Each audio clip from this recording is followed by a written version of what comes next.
Alors pareil, il y a eu tellement d'informations que j'ai peur d'oublier tout dans les 5 prochaines minutes. Donc j'aimerais savoir, qu'est-ce que vous avez retenu, vous? Quelle était l'information qui vous a le plus touché? Dis-moi. Oser briller, ça, j'ai adoré, c'est clair. Quoi d'autre? Pardon? Exigence et bienveillance, oui. Je décide de prospecter, oui. Ça a bien été ancré là aussi. Quoi d'autre? Les bénéfices clients, oui. Ça, c'est très intéressant de mettre ça en avant. J'ai beaucoup aussi aimé ta fin avec ta fille, parce que c'est vrai qu'Assia, elle a dit au début aussi, on ne se rend pas compte qu'on a aussi cette responsabilité-là et qu'on a cette capacité, ce super pouvoir de débloquer tellement de choses et de leur faciliter la vie juste en leur donnant. Assia m'a partagé une histoire comme ça il y a quelques jours et ça m'a fait penser que moi-même, j'ai eu la même expérience avec ma petite. J'ai 2 filles, elles ont 12 et 7 ans. Et celle de 7 ans, elle est à l'école internationale à Lyon. Et il y avait les 30 ans de l'école internationale avec la ministre de la Culture, tatati, tatata. Et donc, en fait, pour ça que chaque section de langue, ils avaient choisi un enfant. Et moi, elle a été sélectionnée, donc moi je suis moitié autrichienne, elle avait été sélectionnée pour souhaiter la bienvenue aux invités en allemand. Elle était au CP à ce moment-là. Et à chaque fois, elle s'entraînait à la maison avec le micro de karaoké de sa sœur. Et le jour J où elle m'a scotché, je me suis dit, pareil, je n'étais pas comme ça petite. Alors j'en ai fait de la scène, mais moi j'étais comme ça jusqu'à il y a pas très longtemps. Et elle est arrivée, c'était légendaire. Ma fille ouvre toute la cérémonie comme ça. Et fait une révérence. Et tout le monde se tourne vers moi et se dit, qu'est-ce que c'est que ça? Je n'ai rien à voir là-dedans. Mais elle était dans un profond kiff. Et c'est génial de pouvoir leur transmettre ça et de juste dire, voilà, nous, nos blocages, on les dégage et comme ça, elles vont commencer déjà à un autre niveau. Et voilà, et ça, je trouve ça extraordinaire. Est-ce que vous avez envie de rajouter quelque chose? Petite expérience perso de ce genre. Mais je viens d'y penser, c'est vraiment Ilham qui m'a fait penser à ça. Donc voilà, j'avais envie de partager ça. D'ailleurs, j'ai envie de partager, je vais un peu de place parce que là, c'est moi qui vais parler et moi j'ai besoin de beaucoup de place. Alors ouais, cette fois-ci, je vais annoncer personne parce que j'ai envie de rester sur scène, moi aussi, j'ai envie de parler là, ici, parce que j'adore ça. Donc, qui était déjà là au forum l'année dernière? Voilà, bah oui, celles devant, je vous connais. Celles derrière, il y en a quelques-unes que du coup, on se connaît déjà. Parce que l'année dernière, donc, j'avais déjà eu l'occasion d'animer le forum ambitionnel. Et donc, quand les femmes, ces fabuleuses femmes d'Actionnel m'ont demandé si je voulais le représenter cette année, j'ai bien évidemment dit oui. Et ensuite, elles m'ont demandé si je voulais animer un atelier. Donc, j'ai bien évidemment dit oui, sauf que j'ai totalement oublié que j'ai dit ça. Et c'est qu'au moment où j'ai commencé à préparer la présentation, vraiment ma présentation pour l'animation, qu'à un moment, dans le déroulé du programme, je vois atelier, attitude Wonder Woman. Là, ça m'a fait marrer. Je me dis, ok, ça c'est pour toi, Bibi, très clairement. Alors, juste pour le contexte, pour que vous compreniez, je vous le disais vite fait en intro. Donc, moi, mon premier métier, c'est animatrice télé à l'international, que j'ai en grande partie mis de côté pour devenir donc coach de prise de parole en public et coach d'authenticité. Les deux en même temps. Donc, ce qui me tient le plus à cœur, c'est de permettre à mes clients de comprendre les blocages qui les empêchent d'être eux-mêmes et de les surmonter. Les encourager, un autre oser, encourager, oser, plein de mots qu'on a entendus aujourd'hui. Être vues, entendues telles qu'elles sont réellement. Oser exprimer ce qui leur tient le plus à cœur et oser prendre leur place dans ce monde à leurs conditions. Très important. Et là, pas l'attitude, mais la posture Wonder Woman, qui est ça, je la travaille avec tous mes clients. Je vais revenir tout à l'heure là-dessus. Donc voilà, quand j'ai vu juste le mot Wonder Woman, j'ai compris que c'était pour moi. Et je me suis dit, si tu fais un atelier qui s'appelle Attitude Wonder Woman, tu peux pas faire un truc petit, ça va pas avec le titre. Donc je me suis dit, je vais faire un truc grand, carré, scientifique. Et je me suis dit, ok, Wonder Woman, c'est une super héroïne. On va partir sur une étude sociologique des super-héros. D'ailleurs, ça m'a fait marrer parce que c'était vraiment par hasard qu'on était un peu sur les mêmes notions avec Assia. Donc je me dis, voilà, recherche, j'ai fait des études de socio, entre autres. Donc voilà, on va faire ça bien, carré. Étude sociologique des super-héros pour vraiment comprendre la matrice des super-héros, ce qui définit un super-héros, pour ensuite pouvoir l'appliquer à vous, pour déclencher vos super pouvoirs. D'accord ? J'ai appris plein de trucs hyper intéressants, notamment qu'il y avait vraiment 2 grandes écoles de super-héros. Est-ce que vous le saviez ça ? Eh ben voilà. Ah voilà, moi je l'ai découvert. Donc il y a 2 grandes écoles. Ce que les 2 écoles ont en commun, c'est que tous les super-héros vivent en surface une vie normale. D'accord ? Jusqu'à là, c'est clair. Deuxième point, ils savent tous qu'à l'intérieur d'eux, ils sont un peu différents. Et c'est là que ça sépare en 2 écoles. Il y a les super-héros qui ont reçu leur super-pouvoir de l'extérieur et il y a les super-héros dont le super-pouvoir naît à l'intérieur. Donc, première catégorie, super-héros qui reçoivent leur super-pouvoir de l'extérieur, c'est par exemple Superman, Spider-Man, qui est un peu extraterrestre, qui a sa kryptonite, donc c'est vraiment un truc extérieur qui fait qu'il est fort. Pareil, Spider-Man, il a été mordu par une araignée radioactive. Donc voilà, il y a eu un événement extérieur qui a fait que. Donc les 2 ont bien conscience de leur super-pouvoir, qui mettent volontairement au service de l'humanité. Par contre, masqués, ça, j'ai jamais trop compris pourquoi, mais bon, c'est comme ça. Donc ça, c'est la première famille des super-héros. Ensuite, il y a donc la deuxième famille des super-héros. Le début, pareil, en surface, vie normale, ils savent qu'ils sont un peu différents. Mais en fait, ils découvrent qu'ils sont différents et surtout, ils découvrent qu'en fait, ils ont une faculté qui n'est pas comme les autres en général pendant leur enfance, sauf que cette faculté-là, elle va être très vite, notamment par l'extérieur, identifiée comme un danger, une menace, quelque chose qu'on doit cacher, contrôler, supprimer, opprimer, tout ce que vous voulez, on range et on n'en parle plus. Et à un moment, la vie fait que cette faculté va ressurgir, ils vont devoir la gérer, finalement ils vont l'assumer, ils vont s'assumer pleinement, et là, et ça c'est la clé, seulement à ce moment-là, cette faculté dark, sombre, menaçante va se transformer en super pouvoir et va leur permettre de sauver le monde, bien évidemment, cette fois-ci, parfois, souvent, pas masqué. Voilà, grande différence. Ok ? Donc voilà, ça c'est les 2 grandes catégories de super-héros. Maintenant, j'aimerais... Alors déjà, pour illustrer ça, il faut toujours un cas, on est d'accord ? Un cas pratique pour illustrer, si je raconte pas n'importe quoi. J'aimerais prendre la super-héroïne la plus populaire des 10 dernières années, Elsa d'Arendelle. Qui d'entre vous n'a pas vu La Reine des Neiges ? Ok, alors pour rappel, on va mettre dans le contexte. Elsa d'Arendelle vit une vie totalement normale. Elle est princesse puis reine d'Arendelle, c'est un métier comme un autre. Elle découvre très jeune qu'elle a une faculté un peu différente, c'est qu'elle sait transformer des choses en glace. Et elle peut, par exemple, elle fait apparaître des petits bonhommes de neige. Ouh, c'est hyper sympa. Et sauf qu'à un moment, elle met en danger sa sœur. Je crois qu'elle glisse, et puis voilà. Et sa sœur, elle n'est pas très bien. Et donc, ses parents ont très peur. Donc, identifient cette faculté comme une menace, comme un danger. Demandent à Elsa de porter des gants. Et lui disent, plus jamais tu fais sortir ça. Ce que vous rappelez, c'est cache tes pouvoirs, n'en parlons pas. Vous y êtes, c'est bon ? Ah, d'accord. Donc Elsa, ouais, faut pas, c'est mauvais, c'est mauvais, c'est mauvais. Et donc, étape d'après, événement extérieur à fort impact, son couronnement, la pauvre est déjà archi stressée. Et là, sa petite sœur Anna rencontre un mec le jour même, décide de l'épouser, il est complètement débilos, demande la bénédiction à Elsa, qui elle dit non mais t'as complètement perdu la boule. Anna lui met la pression, prend son gant, l'arrache, Elsa panique, glace. Tout le monde le voit, panique, Elsa fuit. Et c'est là où elle fuit, elle part dans la glace, et c'est le moment, vous vous rappelez, elle construit tout d'un coup un palace en glace, elle libère ses cheveux, elle change de tenue, elle fait « Libérée, délivrée !»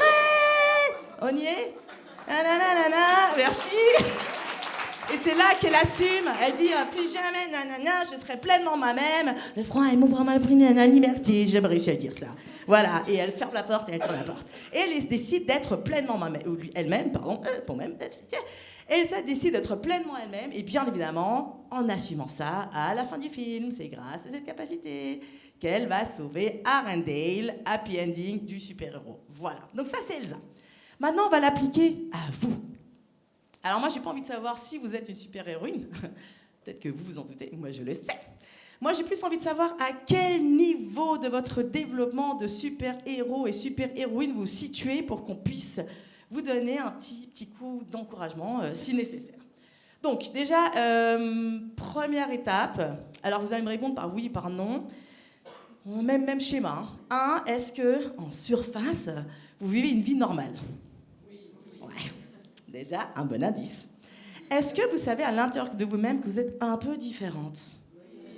Est-ce qu'il y en a qui ont répondu non à cette question au cas où? Une, deux, trois, quatre. Ok. Alors juste pour celles qui ont répondu non, j'aimerais vous poser une autre question. Aujourd'hui, moi je suis dans les références populaires, de culture populaire. Je dis, qui a vu Barbie, le film? Voilà, pareil pour celles qui ne l'ont pas vu, le personnage principal c'est Barbie stéréotypée, c'est-à-dire que c'est la Barbie la plus basique sur laquelle ensuite on a calé toutes les autres Barbies, la plus normale des Barbies. Donc celles qui ont répondu non, j'ai envie de vous demander, est-ce que vous estimez être la femme stéréotypée, la femme la plus normale, moyenne? C'est-à-dire que si demain des extraterrestres arrivent sur Terre et vous demandent est-ce qu'on peut voir l'être le plus basique qui vit ici, on va faire voilà. Oui, non? Non, voilà, je m'en doutais. Si vous répondez oui, là, vous n'avez pas de super pouvoir, mais j'ai un doute, donc j'ose croire que vous aussi, vous êtes un peu différente. Voilà, donc check. Prochaine étape, on est normal, un peu différente, oui. Est-ce que vous avez des côtés un peu sombres, dark, bizarres, que vous n'osez pas montrer en public? Voilà. Dernière étape, est-ce que vous savez déjà quel est votre super pouvoir? Oui? Waouh, c'est quoi, dites-moi? Donner de l'énergie. Trop bien. Transmettre le sourire, super. Dynamisme, très bien. Pour les autres, je vous rassure, c'est normal parce que vous êtes dans la phase avant, ouais, c'est cache tes pouvoirs, n'en parlons pas. Et donc maintenant, vous aurez besoin d'un événement extérieur très très puissant pour baisser votre garde, pour que le truc puisse ressurgir, votre côté sombre, dark, ça ressort, vous devez gérer, vous l'assumez, vous êtes pleinement moi-même, et là, ça se transforme en super pouvoir, ok? Moi, j'ai envie d'être un accélérateur, un peu comme Ilham, voilà, moi aussi je suis une accélératrice, une boosteuse de super pouvoir. J'ai envie qu'on le fasse sortir là maintenant, ou en tout cas qu'on ouvre la porte, vous avez envie? Ok, donc ce qu'on va faire, alors, ouais, c'est un peu compliqué quand même, parce que je me suis dit, ok, on a besoin d'un événement extérieur à fort impact. J'ai essayé de vous regarder méchamment comme ça, j'ai essayé à la maison, ça n'a pas marché. Donc en fait, je me dis, en même temps, dans les films, c'est toujours un événement un peu négatif, mais ça n'a pas été défini que ça doit être négatif. Donc moi, je me dis, on va le faire de manière positive. On va faire un truc à impact fort, mais positif, en créant, par exemple, là, maintenant, tout de suite, une frérorité collective incroyable où sur 3, on va tous, dans une compassion extrême, dans un non-jugement total, dans un encouragement mutuel absolu, et sur 3, vous allez tous et toutes faire ressortir tout ce que vous êtes, vos côtés dark, moche, sombre, tout ce que vous avez. Parce qu'en fait, le problème, c'est qu'on ne sait pas quel de vos côtés sombres que vous avez oppressés deviendra un super pouvoir. Donc il faut tout faire sortir, ok? Donc sur 3, vous êtes vous-même. À fond, go. 1, 2, 3, go. Ouh. Oh putain. Ouh, du fond du cœur, ça fait peur. Waouh, allez, soyez le plus dark possible. Ok. Ok, peut mieux faire. Voilà, je suis coincée en fait. Parce que je ne m'attendais pas à ça. Voilà, donc, ok. Il me reste une demi-heure. Je commence à avoir chaud. Je vais prendre une petite goutte d'eau. Alors, ouais, c'est ça. Alors, je vais réfléchir. Heureusement qu'avant, j'ai mis la pression à tout le monde pour finir à l'heure. Comme ça, moi, je peux réfléchir. Je réfléchis.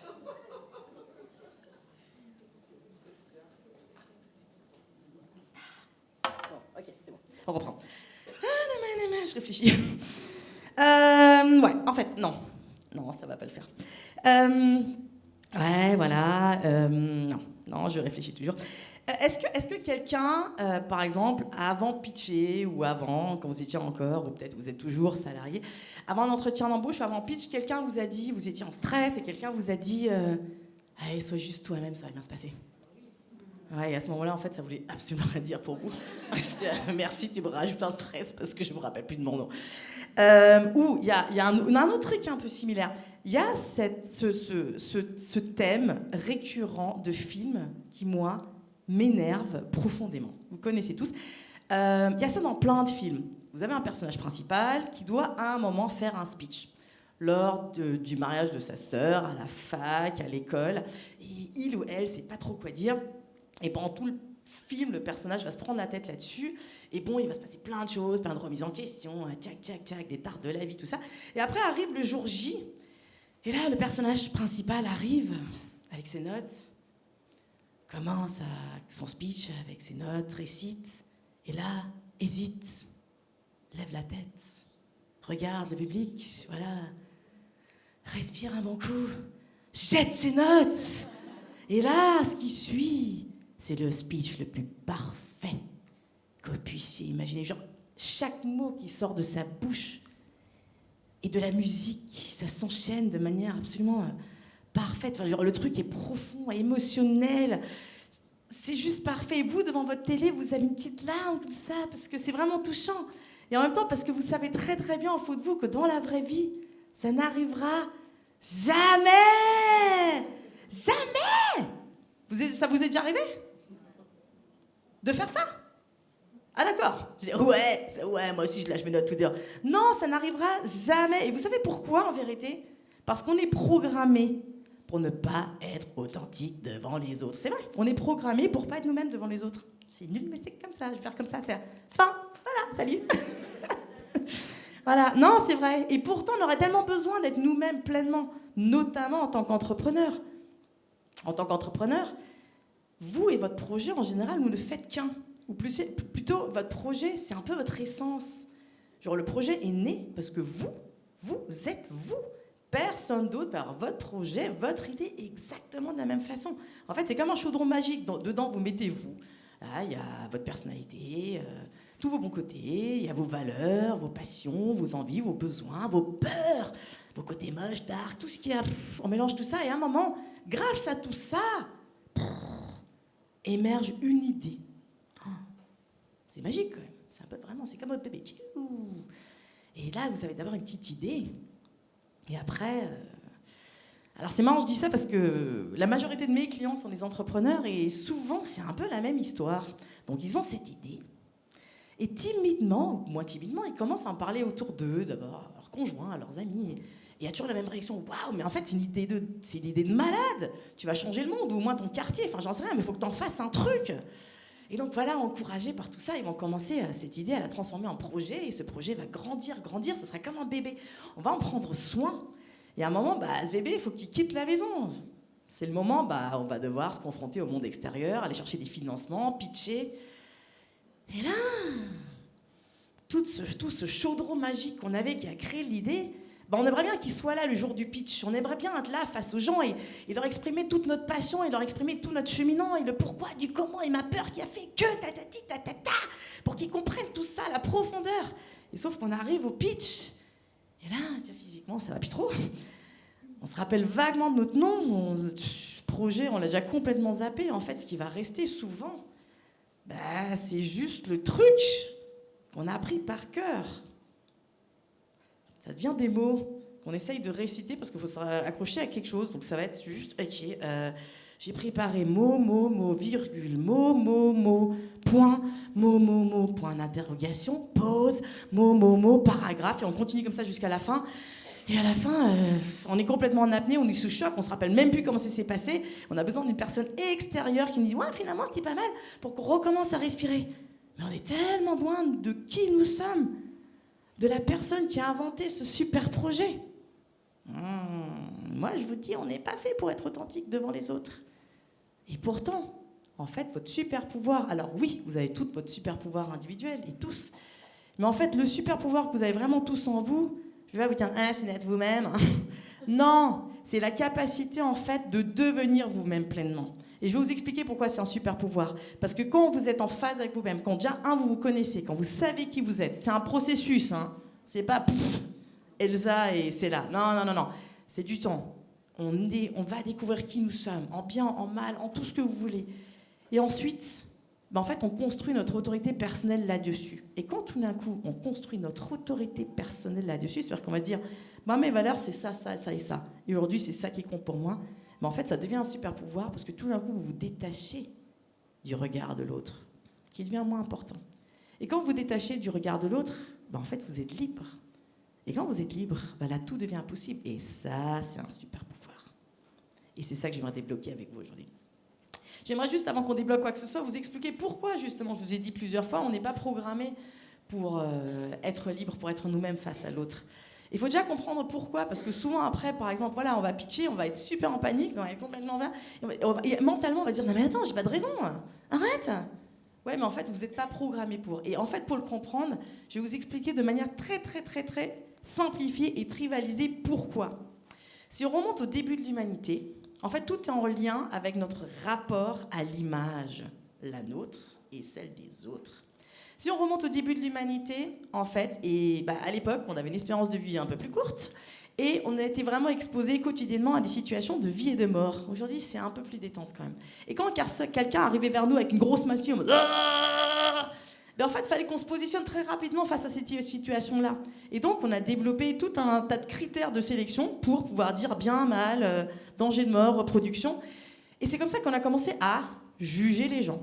En fait, c'est un réflexe archaïque de survie qu'on met des gens dans les cases, tic, tic, tic, tic, tic, tic, tic, bien, mal. Et en fait, en plus de ça, au-delà de les juger, on se dit on va les juger à distance, parce que comme ça, j'ai le temps de me barrer en courant si nécessaire. Donc, on a commencé à juger l'image de l'autre. Jamais on juge la personne en vérité. On juge son image. Et ça, on le fait en l'espace d'une seconde. Et ça, c'est pourquoi on juge les gens et pourquoi on est attaché à l'image de l'autre. 93% de communication est non-verbale. Ça veut dire que, en fait, pendant que je parle, vous, inconsciemment, vous passez le temps à passer au laser tout ce que je fais. Et si ça, c'est pas aligné, vous êtes incapable de m'écouter. Si, par exemple, vous êtes un peu stressé, quelqu'un fait ça sur scène, ou un tic, en fait, vous serez juste, pourquoi elle fait ça? Vous êtes incapable de m'écouter à ce moment-là. Je vous assure, c'est vrai. Et alors, donc ça, c'est quand on juge l'autre. À l'inverse, quand c'est nous qui sommes jugés, on pourrait se dire, encore une fois, en une seconde, vous étiez incapable de saisir la profondeur de mon être. Fabuleux. Votre jugement, je m'en tape. Pourquoi est-ce que c'est pas le cas? Pareil, début de l'humanité, notre survie physique dépendait de notre survie sociale à l'intérieur de notre tribu. Donc on a très vite appris à se soumettre le plus possible à toutes les règles, à tous les codes sociaux que demandait notre tribu et avoir une image le plus lisse possible. Aller toujours aller chercher l'approbation de l'autre pour justement s'assurer la protection et le soutien de notre tribu pour ne pas se trouver dehors, exilé, mangé par un loup ou dans le froid. D'accord ? Donc ce sont des réflexes archaïques. Et c'est pour ça que notre image est tellement importante et qu'on met donne tellement plus de valeur à notre image. Et ça, aujourd'hui, bien évidemment, c'est renforcé par les réseaux sociaux. Et finalement, ce qui est derrière, même nous-mêmes, à la limite, on s'en tape un peu. Sauf que c'est là que ça se passe. Et donc, c'est important de faire ressurgir tout ça. Et parfois, on le sent. J'ai tellement de clients qui sont « J'ai besoin de me libérer, j'ai besoin que ça sorte, mais je ne sais même pas ce que je dois faire sortir. » Parce que ça fait 30, 40, 50 ans qu'on a fait « Il faut juste réouvrir la porte. » Et maintenant, on va réouvrir la porte si vous avez bien. Bon, il est quelle heure? Parfait. Donc, je reprends une petite goutte d'eau. Je vais vous expliquer. Donc déjà, on va faire un peu plus de place. Je vais vous expliquer ce que je veux dire par là. Donc, je viens de vous expliquer pourquoi est-ce qu'on n'est pas programmé pour être nous-mêmes.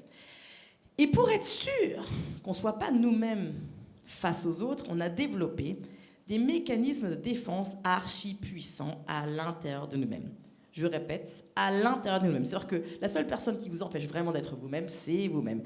On l'a entendu plein de fois, mais je vais vous dire concrètement comment ça fonctionne. D'accord ? La première chose, c'est qu'on a développé les peurs sociales. Dès qu'on est face à l'autre, on a peur d'être jugé, rejeté, humilié. On le connaît bien, ça ? Tu vois quoi ? Ah non, mais si je dis ça, je vais pas le dire. Première chose, si ça, c'est pas assez fort, on a rajouté notre juge intérieur. Assia parlait de la petite voix. C'était qui parlait aussi de la petite voix? C'était toi ou c'était Maëva? Je me rappelle plus. Il y a plusieurs personnes qui parlaient de la petite voix intérieure. Moi, j'appelle ça le juge intérieur. Cette voix, effectivement, qui va... En fait, c'est votre police intérieure qui va vous répéter tous les codes, toutes les règles que vous avez apprises dans votre vie. Et aussi tout ce que vos parents vous ont dit. Ah non, mais là, il ne faut pas grimper sur un arbre, c'est hyper dangereux. Il ne faut pas créer ton entreprise. Vraiment, tu te mets en danger. Donc, en fait, tu vas retourner chez papa et maman. Tu vas te mettre dans ta chambre d'enfant et ça va bien se passer. Tous ces mécanismes de défense, leur but, c'est juste votre survie. Gardez ça en tête. Ils ne sont pas là pour votre épanouissement. Survie. On est sur un truc archaïque. Et si ça, c'est toujours pas assez, vous avez le contrôle mental. Est-ce que vous connaissez ça? Vous le connaissez tous, ce moment où vous avez une présentation à faire et dans votre tête, vous dites un truc, mais dans votre tête, vous avez déjà une phrase d'avance. Parce que soi-disant, ça vous rassure. En fait, ça vous sort du moment présent et c'est une catastrophe. Mais on le connaît tous, ce truc-là. Et si ça s'est toujours passé, si par exemple, là, je décide de sortir, je vais parler librement et là, vous allez faire... Ça, c'est littéralement votre mental qui a tiré la prise. Fait non. Avant qu'il dise n'importe quoi, en fait, elle va rien dire. Réglé. Voilà, sécurité. Wouh. Donc voilà, et c'est vraiment important de comprendre que ces mécanismes de défense, sont archi puissants. Parce que tous les jours, j'ai des clients qui me disent non, mais moi, tu verras, c'est foutu. Non, c'est fait pour. C'est le but. Mais ça se déprogramme. Et en fait, moi, je les vois comme des parents, justement, un peu trop étouffants. Ils veulent votre bien. Le bien, pour vous, c'est votre survie physique. Encore une fois, à l'époque, on avait une espérance de vie de 20 ans. Après, c'est comme un jeu vidéo qui s'arrête à niveau 12 et après, on n'a pas pensé ce qu'il allait se passer avec Pac-Man après. Bah là, c'est pareil, en fait. Il n'y a pas de après, donc il fonctionne de la même façon. Donc, c'est à vous de redéprogrammer et reprogrammer ça différemment. Et ces mécanismes de défense, comment est-ce qu'ils fonctionnent? En fait, ils s'activent à chaque fois que vous êtes face à quelqu'un d'autre. Et si tout d'un coup, vous dites, comme un dodo, foutre, je vais sortir, je vais partir en vacances tout seul, ils vont juste faire clé fermée, passeport confisqué, tu vas nulle part. Là, ça fonctionne de la même façon. Si là, je décide tout d'un coup derrière, comme dans le film, ça va faire et puis c'est tout. Donc en fait, on y allait de manière frontale, ça ne fonctionne pas. Ce qu'il faut faire, c'est rassurer. C'est rassurer. Et vous allez doucement, doucement, petit pas par petit pas de bébé, faire des choses qui vont un peu au-delà de votre zone de confort pour que vos cerveaux enregistrent littéralement que vous n'êtes pas mort ou morte à ce moment-là. C'est basique. Et là, je ne suis pas du tout en train de rigoler, c'est sérieux. C'est-à-dire que juste, vous faites des petites choses, vous faites toujours pas morte. Voilà. Ça va être enregistré, la prochaine fois, on vous laissera faire ça. L'exemple que je donne toujours, ça pourrait pas être absurde, mais chaque fois je dis ça, mais à un moment, vous prenez conscience que, par exemple, là, quand je suis face à vous, si j'ai envie de faire une roue à poil, personne ne pourra m'en empêcher. C'est moi la bosse. Genre, c'est quoi les conséquences? Vous allez me tuer pour ça? Vous allez me regarder bêtement, mais peut-être elles ne voudront pas que je représente le forum. Mais au-delà de ça, il n'y aura pas vraiment de conséquences, en fait. Et en fait, c'est basculer. Dès qu'on est face à des gens, on a l'impression qu'on a quelque chose à prouver. Mais en fait, c'est la peur du groupe, c'est la peur de l'autre, mais en vérité, c'est un individu, plus un individu, plus une personne, plus une personne, plus une personne, plus une personne. Et on est pareil. Et en fait, le jour où vous comprenez ça, ça devient un super pouvoir. Sauf que là, tout d'un coup, quand vous allez pitcher, non seulement peut-être vous allez chercher des fonds, mais peut-être aussi vous apporter un message. Vous êtes porteuse d'un message. Vous pouvez changer le monde, véritablement. Donc voilà. Donc moi, j'ai envie maintenant qu'on fasse basculer ça. Pour ça, on va faire un exercice. Avant que je vous montre l'exercice, alors comment est-ce qu'on... La première chose que j'aimerais faire, en fait, c'est aujourd'hui juste vous permettre d'identifier où se situe, à partir de quel moment se déclenchent chez vous ces mécanismes de défense, d'accord? Pour que vous identifiez si votre terrain de jeu actuel, dans lequel vous pouvez être libre, est là, ou est-ce qu'il est déjà là, d'accord? Ce que vous devez observer pour ça, je vous parlais des peurs sociales, donc la peur va être déclenchée physiquement dans le corps. Observez, c'est quand vous faites l'exercice, est-ce que votre respiration est modifiée ou pas? Est-ce que tout d'un coup votre tête se tend? Est-ce que votre posture va faire goulou, maman? Pas bien du tout. Observez vos pensées. Non, mais il est complètement débile son exercice. Attends, je suis en train de faire ça devant les autres. Non, mais je peux pas. Voyez les histoires que vous racontez, d'accord? Et la troisième chose, déclencheur émotionnel. Observez ce que ça vous fait de faire l'exercice. Est-ce que ça vous fait peur? Est-ce que ça vous met en colère? Est-ce que vous trouvez ça rigolo? Juste observez et observez jusqu'à où vous pouvez faire l'exercice. Et là, vous êtes en train de dire, qu'est-ce qu'elle nous a préparé? Comme je disais l'année dernière, il y a quelqu'un qui fait « On va faire le poulet ». Non, on ne va pas faire le poulet. Soyez rassurés. Il n'y a pas de poulet, il n'y a pas de crabe. C'est ce que tu disais? Il n'y a pas de grenouille, il n'y a pas de crapaud. L'exercice s'appelle « false wording », les mauvais mots. Donc, ce qu'on va faire, vous allez vous mettre debout, histoire d'avoir un peu plus de latitude dans la salle. Et vous allez montrer... Voilà, je vais attendre que tout le monde soit debout pour expliquer l'exercice. Est-ce que tout le monde me voit? Ok. Donc, alors, ce que vous allez faire, vous allez montrer des objets, n'importe quoi du doigt. Il est important que vous regardiez cet objet, et quand vous le regardez, que vous pointez du doigt, vous lui donnez un autre nom, style carafe, soucoupe, astronaute, biberon, d'accord? Pour l'instant, je ne vous en dis pas plus, je vous explique tout à l'heure. Déjà, faites-le.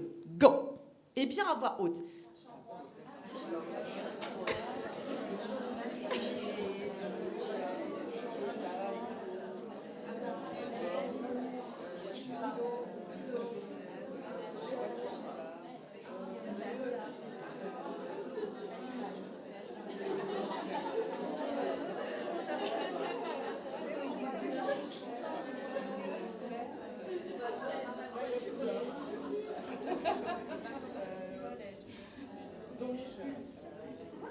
Ah là, je vois ça, j'ai pas dit de vous arrêter, hein. Mais c'est pas grave, on va s'arrêter là 2 secondes. Alors j'ai entendu, ça a commencé à s'exciter, ça rigolait. Comment ça s'est passé pour l'instant? Est-ce que vous étiez à l'aise? Est-ce que déjà vous avez bugué? Ça se passe comment? Ça va? En général, ce qui se passe, donc il est vraiment important de regarder ce que vous montrez, parce qu'en gros, je vais dire, j'en sais rien, tomate, et mon cerveau, mon mental, il va dire, mais c'est pas une tomate. Et en plus, elle le dit devant les autres, mais ça va pas du tout. Donc en fait, il va essayer de se rassurer le mental pour reprendre le contrôle, et vous allez me dire si j'ai raison, en général, il va essayer de trouver un loop pour se rassurer. Enfin, on va laisser faire n'importe quoi, mais pas trop non plus. Vous allez utiliser que des mots qui sont issus de votre entourage proche, style les trucs de la maison, ou du bureau, un truc qu'on connaît bien. Vrai ou faux? Ok. Maintenant, on va aller un peu plus loin. Je vais vous emmener à un endroit où votre mental ne pourra pas vous aider du tout. Et on va voir comment il va gérer à ce moment-là. En général, il n'aime pas ça. Donc, c'est important aussi, pendant que vous faites les exercices, consciemment respirer profondément, parce que votre tête, votre mental va faire « danger, danger !» Et en fait, en respirant profondément, mais vraiment en exagérant, en faisant... C'est comme si vous répondiez en disant c'est une situation voulue, ne vous inquiétez pas, tout va bien. Mais c'est vrai, c'est comme ça qu'on rentre en contact en fait avec ces différentes parties de nous, d'accord? Donc étape numéro 2 du même exercice. On va faire exactement la même chose, sauf que vous allez faire des sons d'abord. En fait, on va faire appel à votre capacité intuitive à aller chercher des mots. Votre cerveau est plein de mots. On est d'accord que dans la vie de tous les jours, vous parlez non-stop et vous n'êtes pas en train de réfléchir constamment. Tout est là. Sauf que dans une situation un peu bizarre comme ça, votre mental va vouloir filtrer tout. Et c'est pour ça qu'on arrive dans Donc là, ce qu'on fait, c'est on montre un objet et on va passer par un son, mais vraiment, vous avez 5 ans et vous êtes dans le lâcher-prise total. Un autre mot qu'on aime bien, je sais. Et on va faire style Istanbul.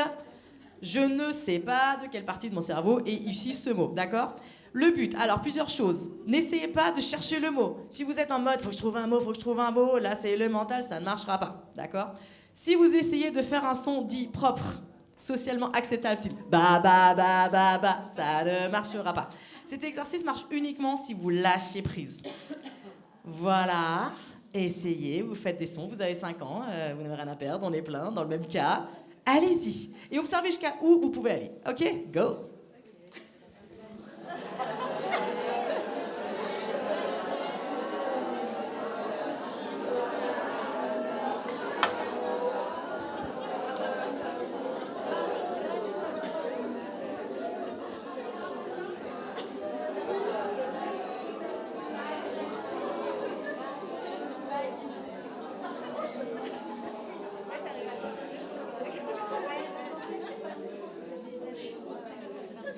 C'est pas fini, hein, on continue.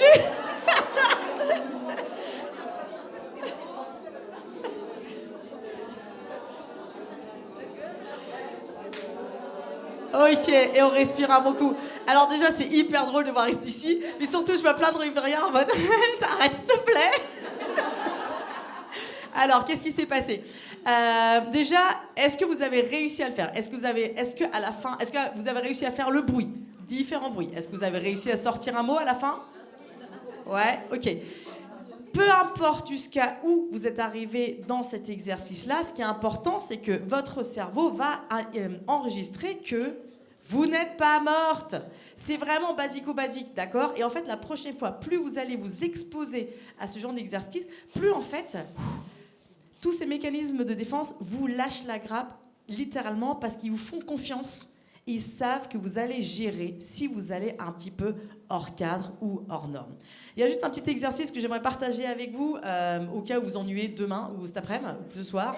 C'est un exercice qui vient de Tim Ferriss, de l'auteur de la semaine des 4 heures. Lui, il aime bien faire des trucs un peu bizarres et il parle beaucoup des peurs abstraites. Il y a un exercice super que j'adore, c'est demain, vous irez boire un café. Un café qui coûte en moyenne 1,40 €, d'accord? Et au moment de payer, vous demandez une réduction. Voilà. Pourquoi? Parce que vous serez forcément face à un peu d'incompréhension, ce qui va déclencher en vous toutes vos peurs sociales, tous vos réflexes archaïques de défense. Et le but, c'est de rester là, en transpirant, en ne pas expliquant en mode « Non, mais c'est un exercice !» Non, vous assumez, vous grandissez. Et en respirant profondément, vous sortez, vous félicitez de n'être toujours pas morte. Et voilà, plus vous allez faire ce genre d'exercice, plus vous développerez une capacité à être pleinement vous-même. Donc maintenant qu'on a fait de la place, un peu là, maintenant, faut apprendre à oser, j'aime bien ce mot parce que moi aussi je l'utilise tout le temps, oser être vu et entendu, tel que vous êtes réellement. Ou déjà oser être vu et entendu pour commencer. Et pour ça, on va travailler sur votre confiance et c'est là qu'on va retrouver Wonder Woman de tout à l'heure. Donc, alors, moi, déjà sans Wonder Woman, je travaille avec tout le monde la posture de confiance et de fierté. Pourquoi est-ce que la posture est importante? Parce qu'on est des êtres émotionnels et on communique en permanence des émotions. Et chaque émotion a une posture associée. Ça, c'est ma fille de 7 ans, tristesse. Voilà. Facilement identifiable, colère en avant, qu'est-ce que tu veux, on connaît bien. Et nous, ce qu'on va incarner, notamment quand on pitch ou qu'on est face à quelqu'un d'autre, la confiance et la fierté. Pourquoi est-ce que je rajoute la fierté? Parce que la fierté est une émotion qui nous donne un sentiment de compétence. C'est quoi? C'est-à-dire que quand on se sent fier, en fait, c'est comme si on pouvait construire dessus. C'est-à-dire que ça, je l'ai bien fait, ça, je l'ai bien fait, bien sûr que je vais assurer sur ce projet-là. Sauf que beaucoup d'entre nous, moi la première, on a grandi dans une culture où le perfectionnisme est une valeur fondamentale. Et en fait, ce que ça a comme conséquence, alors ça a des avantages, attention. L'idée derrière, c'est de se dire, si je fais tout parfaitement bien, toutes les portes vont s'ouvrir à moi, et je serai aussi inattaquable. Il y a toujours aussi cette notion, en tout cas, il faut se protéger. Mais bon, l'autre côté, le revers de la médaille, c'est que quand on veut être parfait, rien n'est jamais assez bien, on le connaît bien. Et là, on revient sur le syndrome de l'imposteur. Et moi, j'ai longtemps fonctionné comme ça. J'ai fait des trucs incroyables dans ma vie, maintenant en rétrospective. Mais chaque fois, j'étais en mode, vu que je l'ai fait, c'est que c'est normal. Hein, voilà. Et à chaque fois, je me retrouvais dans un nouveau projet, mais c'était plus petit que celui d'avant. Je me disais, mais la scène est trop grande, c'est pas possible, je ne vais pas y arriver. Et en fait, c'est juste de recultiver ça, même les petites choses, les petits, c'est quoi le mot? Les petits succès, merci, de vraiment les célébrer. Juste, je sais pas, vous avez réussi à pas grignoter pendant l'après-midi. Ah, wouh, célébrez ça. Achetez-vous un gros gâteau. Voilà. Mais c'est comme pour le chien Pavlov, vous conditionnez à vous rendre compte que vous avez des succès en permanence et que ça se cultive pour que ça fasse... Pour que quand vous êtes face à la situation où vous devez pitcher, vous devez être fier de vous, vous le soyez. Donc, alors, posture de confiance et de fierté. Donc, les pieds sont bien ancrés dans le sol. Ça, c'est très, très important. Pourquoi? Parce que c'est vraiment votre ancrage. On parle d'ancrage. C'est vos racines. Dès que vous avez une prise de parole et que vous sortez hors de votre zone de confort, ça fait ça. Ouh, je respecte le chaussure. Bon, excusez-moi. Hein. Alors, donc ça va faire un ouh. Tout d'un coup, j'ai des clients qui vont faire ça. Voilà. Et hop, vous serez. Qu'est-ce qu'elle fait? Donc, ça, c'est vraiment votre ancrage. On s'accroche au sol. D'accord? Ensuite, imaginez un petit fil qui part du milieu de votre tête et qui vous tire vers le haut. Donc, on se grandit au maximum. Voilà. On ouvre la poitrine. Alors, c'est pas artificiel comme ça. On lève le sternum. Ça, hop, on inspire par la bouche, on fait... Voilà, c'est juste ce petit truc et on détend les épaules. Ça, c'est votre posture de confiance et de fierté que vous gardez coûte que coûte. Même si c'est pas naturel pour vous maintenant, entraînez-vous, ça devient. Moi, je peux passer 8 heures sur scène comme ça et c'est totalement naturel. Et c'est comme ça que vous allez vous sentir, parce qu'en fait, c'est prouvé que quand on prend une posture assez longtemps, c'est-à-dire plus longtemps que 2 minutes, elle déclenche en vous l'émotion associée. Et à ça, on va rajouter Wonder Woman. C'est très simple. Hop, on prend les 2 points.